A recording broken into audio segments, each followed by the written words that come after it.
The first person says an odd number of us always tell the truth. So that means it's either one or three people. The second person, an even number, so it's going to be 0, 2, or 4. I'm very quickly going to rule out 0 though, because um, it must be that either the first or second person's telling the truth, because we've included every single possible integer here. So it can't be that 0, like one of these must be telling the truth, so it can't be 0. So I'm also going to eliminate it from the lists.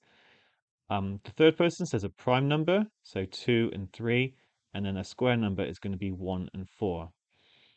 And so we can actually see that we can't have we can rule things out now. We can't have four people telling the truth because like one of them must be wrong.